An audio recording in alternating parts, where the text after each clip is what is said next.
लोगो उषा ब्लगिं चेनेल नोंथांमोना अननानै दिनै जोङो माने फार्स्ट टाइम लोगो हमबाय माखासे हाय लोगोफोर नै जों दा गितास्रिखौ बिनानावखौ लोगो हमनो थांगासिनो दं आरो दा एसे बेस्राफ्रा नेगासिनो दंनो जोंखौ मा नाम होनदोंमोनथाय रिजर्टनि नामा र' हाग्रामानिनोलै लोगोफोर दा सिगाङाव हाग्रामानिमोन नामा ओमफ्राय दा हाग्रामानि नंला खोमा आरोना नैयाव बरागाव होनना मिथिबाय खिखे बरागाव खिनियावनो आरोना लोगोफोर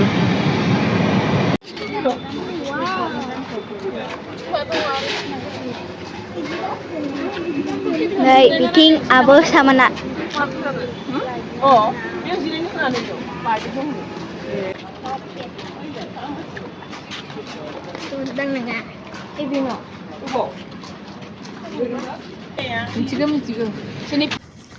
लोगोफोर ओमफ्राय नै जों लोगो मोननानै रायलायबाय आरो जिनो मोजांनो बयबो जि मोजां माबा माबि डिसकास खालामबाय थादों आरोना जों लोगोफोर ओमफ्राय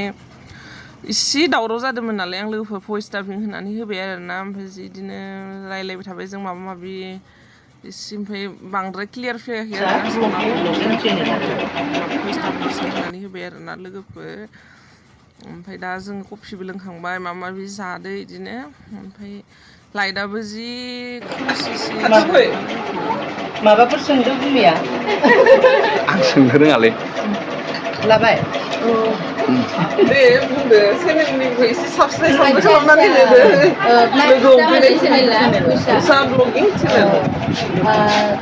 नोंथांमोना अननानै दिनै जोङो माने फार्स्ट टाइम लोगो हमबाय माखासे जोङो खामानि प्रजेक्टनि खामानि माने रायलायदों आरोना स' नोंथांमोना उषा ब्लगिं चेनेलखौ अननानै आब'नि चेनेलखौ अननानै साबस्क्राइब खालामना होबानो जाबाय गासिबो आरो बिथाङा बिदिनो जेसेबां हायो एसेबां नोंथांमोननि गेजेराव माखासे मोजां मोजां ब्लगिं लाबोबाय थागोन आरो नोंथांमोनाबो अननानै आब'खौ सापर्ट खालामदो आरो बिथांनि चेनेलखौ साबस्क्राइब खालामना होबानो जाबाय बेसोमफोर ब्रादारा माबा होनदों नामा नोंथांमोना मिथिखाबायानो जोंहा मा नोंनि आब'आ मा होननांगौ होनखाबाय आंनि मुङाथ' सोमखोर बसुमतारी बेनिफ्राय लोगोसेनो जों दिनै लोगो हमनायनि खोथा बा आब'आ जोंखौ लोगो हमनायनि खोथायानो जाहैबाय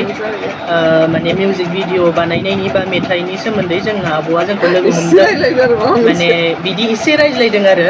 स' एनाउन्समेन्टखौ माने दा होथ'वाखै आरो नोंथांमोना बे चेनेलनि गेजेरजोंनो माने आपडेटखौ मोनबाय थागोन बेनिखायनो नोंथांमोना आब'नि चेनेलखौ साबस्क्राइब खालामना लाबानो जाबाय आरो माने मोजां खबरखौनो होगोन आरो आब'आ नोंथांमोना साननैसो नेनानै सापर्ट खालामदो आब'खौ आरो गिदिर सासे मोजां इउटुबार खालामदो आरो दिनै फार्स्ट टाइम लोगो मोनदों थांबायबोमोन नो नायनाव आं लोगो मोनाखैना लोगो मोननानै जोबोद गोजोननाय मोनदों आब' बेनिफ्राय माने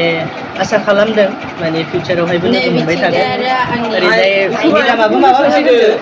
आइयाबो माबा आइयाथ' आरो बिथांमोना सिनायखायो साखनद्रि दा मा बुंबावगोन माने फिसाजोजों फैफाबाय आरो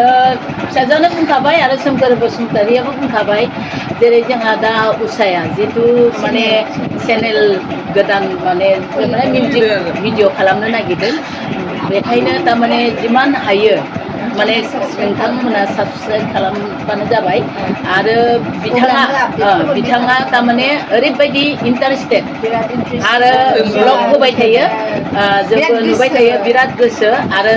बै कारनावनो जोङो नैबे मा होनो कुमार ग्रिन माबाय आरो रेडिअ'आव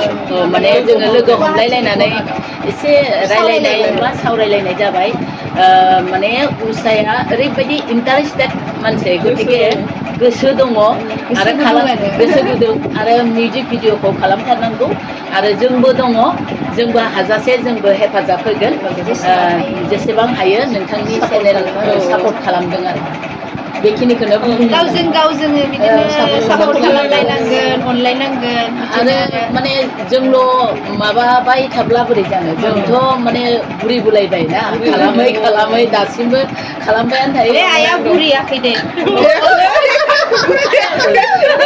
बुरिनायखौनो बुंगोन बिसोर हाबा जाबाय माने बेथ' बे खिन्थु आइनि माने बिराद मोनसे दाबो बिराद स्ट्रं माने बिराद एनि टाइम आंनिख्रुइबो बांसिन एक्टिभसिन आंनि आइया माने बे आरो ओमफ्राय आब' लोदोमा लोदोबाबो गोसो दं आरो दा एसे मोदोमखौ एसे फेसेमनो नाजानोसै आरो आब'आ माने आब'आ बिराद माने ओरैबायदि एक्साइटमेन्ट जानानै दङ माने नोंथांमोनखौथ' माने खबरखौ होगोन नोंथांमोनखौ माने मोनगोन आरो आपडेटखौ खिन्थु आब'आ माने आब'नि लुक्सखौ दा नाय खिन्थु लासै माने नोंथांमोना आब' सोलायनायखौ नुबाय थागोन आरो स' बिनि थाखायनो आब'नि बिराद इन्टारेस्टेड आब'आ बेबायदि जोंनि बर' हारिनि गेजेराव बेबायदि आब' नांगौ माने इन्टारेस्टेड थानाय मानसि नांगौ स' गासिबो लोगोफोर नोंथांमोना आब'नि चेनेलखौ साबस्क्राइब खालामनानै होदो आरो बिदिनो सापर्ट खालामलांबाय थादो इयुनावहायबो नोंथांमोना सापर्ट खालामलांबाय थागोन होननानै जों आसा खालामबाय आरो बेनो एक्चुअलि माने दाबो बेहा माने गोदोनिफ्रायनो जितु माने आगोल जितु माने इन्टारेस्टिं दंमोन माने फिल्मावबो गोबां माने मोनदोंमोन चान्सेस आब'आ खिन्थु आब'आ माने माखासे माने बे समाव एसे माने माबा उसुबिदाफोर जानायनि थाखाय माने आब'आ माने बिनि थाखाय आवगायनो हायासै माने बे समाव आरो खिन्थु दा बिथांनि जे जितु गोसोआ बे दाबो जे दङ माने बेनिखायनो जोंबो एसे माने बिथांखौ आब'खौ बुंबाय आरो जोङो जे आब' बेखौ नों गोसो बायदि नोंनि गोसोखौ नोङो माने कमप्लिट खालाम आरो लुक्सआथ' एखे एक्ट्रेसनि लुक्स दंखायो खालि मोदोमावल'सो एसे माने अमा बेदर जायोना जोंनि बर'फोरा बे कारनाव अमा बेदर जानायखौ एसे खमायब्ला मोजां जागोन आरोखि ना गतिके दानिफ्रायनो नै दिनैनिफ्रायनो पुरा माबा खालामदो आरोखि सेस्था खालामदो अमाखौ जानानै माने एक्सारसाइजखौ नोंनो खालामहोनो हासिगोन नामा आंनि बायदि एक्सारसाइज खालामोबाथ' बियो पुरा माने माबा जागोन आरो उदैया बारा गिदिर नङा बिनिसाय बहुत गिदिर थायो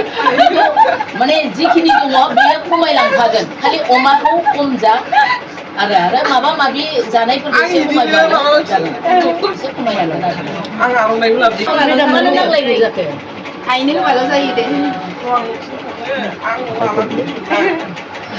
आइनो होबाल' जागोन दे आब' मानो होलाङा मान बर' हारिनि थाखाय मावनाय एखेबारे बिराद माने गोजोननाय मोन्दों आरोना दिनै रायज्लायनो माने आंथ' हाबा जायैयावनो लोगो मोन्दोंमोन ना हाबा जानायावबो लोगो मोन्दोंमोन खिन्थु बिदि लोगो नङा जेबो नङा दाबो बारा लोगो दंखाया फिसा जागोन जेबो नङा जों बर' मानसिया एसे माबा खालामनानै फिसा जाफैबायो आरो जों बर' मानसिखौ आं ट्राइबो खालामखायाखैना माने ट्राइबो खालामखायाखै आरो निजे फिसा जानो होननानै नांथ'लायला दे लादो जेबो नङा फावसायनासो नांलायामोनलै मानो नांलायामोनलै